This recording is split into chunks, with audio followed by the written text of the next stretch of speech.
BNP মহাসচিব মির্জা ফখরুল ইসলাম আলমগীর বলেছেন, BNP নিম্নকক্ষ নির্বাচনের সংখ্যানুপাতিক বা পিআর পদ্ধতি চায় না। তিনি বলেন, রাতারাতি সংস্কার সম্ভব নয়, কয়েকটি বৈঠক করেই সংস্কার হয়ে যাবে এমনটা ভাবা ঠিক নয়। আহমেদ সরওয়ারের রিপোর্ট। জুলাই বিপ্লব, প্রত্যাশা ও প্রাপ্তি বিষয়ে আলোচনা সভার আয়োজন করে জিয়া পরিষদ। শনিবার জাতীয় প্রেস ক্লাবে এই আলোচনায় বিএনপি মহাসচিব মির্জা ফখরুল ইসলাম আলমগীর বলেন, দেশ এক ক্রান্তিকাল অতিক্রম করছে। ফ্যাসিস্ট আওয়ামী লীগ দেশের সমস্ত প্রতিষ্ঠান ধ্বংস করে দিয়েছে। বর্তমান অন্তর্বর্তী সরকার কাজ করছে সংস্কারের মধ্য দিয়ে গণতন্ত্রে ফিরে যাবার। কিছু কিছু রাজনৈতিক দল তারা বিভিন্ন রকম কথা বলতে শুরু করেছে এবং যে বিষয়গুলোর সঙ্গে বাংলাদেশের কোনো সম্পর্ক নেই। যেমন আপনারা দেখুন, খুব জোর করে বলছে আনুপাতিক হারে যে আপনার পিআর পদ্ধতি নির্বাচন। আমাদের সাধারণ মানুষ তো বোঝেই না যা আনুপাতিক হারের নির্বাচনটা কি। আমাদের দেশের সাধারণ মানুষ যারা তাদের এলাকাতে একজন নেতা চায়, প্রতিনিধি চায়, তার কাজগুলো করার জন্য সে একজন নেতৃত্ব খোঁজে, সেটা কোনো মতেই সম্ভব হয় না।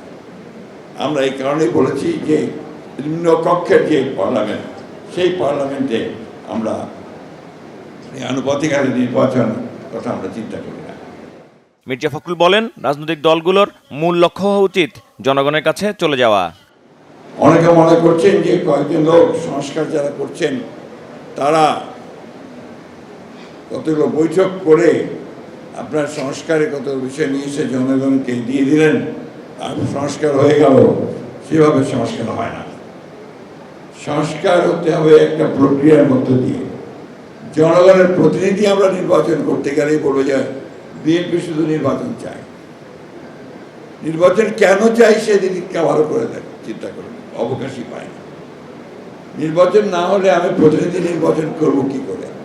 আর প্রতিনিধি নির্বাচনে না হলে সে পার্লামেন্টে যাবে কি করে? আর পার্লামেন্টে না গেলে জনগণের শাসনটা প্রতিষ্ঠিত হবে কোত্থেকে? কয়েকজন ব্যক্তিকে দেশ বিদেশ থেকে ভাড়া করে নিয়ে এসে কি দেশ চালানো যায়? যায় না। এই যে সহজ সরল কথা, এই সহজ সরল কথাটা আমাদেরকে উপলব্ধি করতে হবে। এদিকে বিমান বিধ্বস্ত হয়ে নিহত মাইলস্টোন স্কুলের শিক্ষার্থী শহীদ আফনান ফাইয়াজের পরিবারের সাথে সাক্ষাৎ করেছেন বিএনপির সিনিয়র যুগ্ম মহাসচিব রুহুল কবির রিজভী।